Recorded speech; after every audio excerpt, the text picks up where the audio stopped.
For more info on visiting the Center for Birds of Prey and what to expect there, please see the first video.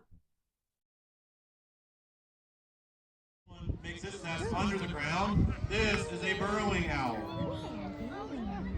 So hopefully she'll be recognizable right away as an owl. Flat face, large forward-facing eyes. She looks similar to the Ural owl in a lot of respects. But if we compare her behavior to the Ural owl's behavior, she spends a lot of time on the ground. Burrowing owls live in the Great Plains here in North America. The area west of the Mississippi River, from southern Canada to parts of Central America. The big wide open grasslands, we call them the prairies, right? That's where burrowing owls live. And for a small bird like this, hiding is probably the most important thing that they can do on a daily basis. When you only weigh 100 grams, lots of things want to eat you. And so the burrowing owl is always looking for a place to hide. And unfortunately for them, the prairies don't have a lot of good hiding places. There's no trees, very few bushes, it's just wide open grass. So where do you hide? You hide on the ground, or maybe even better yet, you might hide under the ground in a burrow. That's where the name burrowing owl comes from. They are not typically hiding in plastic burrows like the ones we have in our amphitheater, although those work pretty well. They're about the standard size of a burrowing owl nest cavity.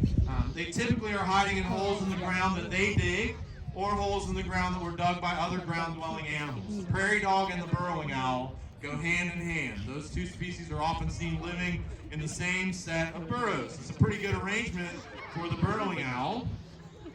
They don't have to do all the digging, and they can live right alongside that other small species. Everyone can look out for predators. We all get along pretty well. Unfortunately, though, the prairie dog is a species often considered by humans to be a pest, an animal we don't like, that we don't want around. And so what do we do to prairie dogs? Well, we've done a pretty good job of killing a lot of them and wiping them out in parts of the Great Plains, which creates a big issue for the burrowing owl. This is a species of concern here in the United States. Their populations are declining throughout their range. They're considered an endangered species in Canada and in Mexico, which is unfortunate. And they are an example of a species where currently animals hatched in conservation breeding programs like the one that produced this individual are being released back into the wild to restore their population. So that's actually happening as we speak in southern Canada. They're one of the few owl species that move very much during the year. They are a migratory bird, so they, in some cases, will travel all the way from southern Canada to Central America. They are one of the few species of owls that are social. They spend time in family groups, so you see lots of burrowing owls together. They're also one of the very few species of birds in the world that decorate their nests. It's one of the coolest things about them, I think. They bring things to the area around their nest cavities to make them more attractive. And when we look at how they decorate, it gets even more interesting. One of the most common decorations found around burrowing owl nest cavities is coyote dung. So you heard correctly, coyote dung. They decorate their nests with poop, and somehow that makes their nests more attractive to them. How would decorating your nest with coyote poop make it better? A few theories. One relates to protection, keeping predators away. Maybe the coyote smells the other coyote has been there and doesn't come close. The other theory relates to diet. And no, burrowing owls do not eat coyote dung, but lots of things do, specifically insects that burrowing owls like to eat. This is an insectivore. They eat things like beetles and crickets and all kinds of other insects that in many cases are attracted to that poop. So decorating your nest is like DoorDash for burrowing owls. They're bringing their food right to the front door of their nest cavity. All right, questions, go ahead. How old is it? This bird hatched in 2020, so she's 5 years old this spring. She is full grown. She will not get any larger. She was full grown when she was 6 weeks old. So they grow really fast, birds do. So this is an adult, full-size adult female burrowing owl. Doesn't get any larger than that. Yeah. How deep can they dig? That's a really great question. Most of their tunnels stay pretty close to the surface of the ground as far as I understand, but I do have some very limited experience with a burrowing owl that actually dug out of one of our enclosures. She was over 6 feet down in the ground to get under the wall of the enclosure to get out. We actually found her in a nest cavity and were able to get her back into her enclosure. She didn't burrow out and escape. She just burrowed out of the confines of her walls. But she was close to 6 feet under the ground. Pretty impressive digger. Yeah. How big can the burrows be? I don't have a great number for that either in terms of the diameter of the town and how much ground are they covering. I don't want to answer because I don't want to give you bad information. So I don't know. Yeah. Where do they like to burrow? In the prairies, in the Great Plains, in the ground.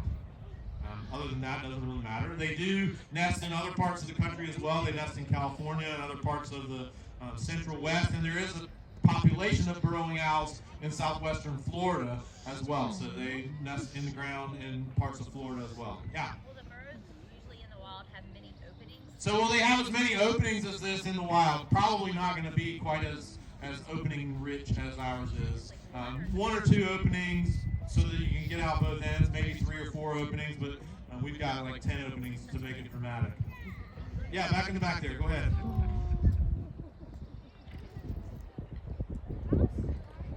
How smart are they? So birds are highly intelligent. So when someone calls you a bird brain, happens to me all the time, you say thank you. I do have a very large brain for my body size, right? That's what birds have, big brains. How do they use their brains? Lots of different ways. Some owls are using their brains to see in the dark and fly through the woods at night. That's smart to me, right? That's intelligence.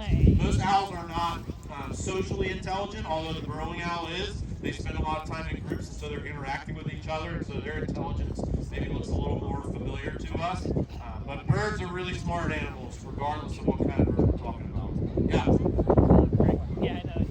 Why did it make that sound? So, as a social animal, you have to communicate to others of your species, and what she was doing there was communicating to others. She thinks that she's a human. She was raised by humans. She's what we call a human imprint. So she communicates with all of us in the way that usually a burrowing owl would communicate to other burrowing owls. So I wish I knew what she was saying, but I don't. All right, we got one more bird. He's going to be joining us from the far end of the field here momentarily. I'll take a couple more questions until we get there. Go ahead. Oh, hello. How do the burrowing owls dig the holes? That's a great question. So they use their feet. That's really the only tool that they have to break up soil. They might use their wings a little bit to move some of that soil as well, but it's really mostly their feet. And remember, most burrowing owls probably not digging a whole lot, just borrowing a hole from somebody else that already dug it. All right, that's the best way. Right? Just find somebody else that did the work, move in alongside them. So our last bird has joined us. He's cruising past.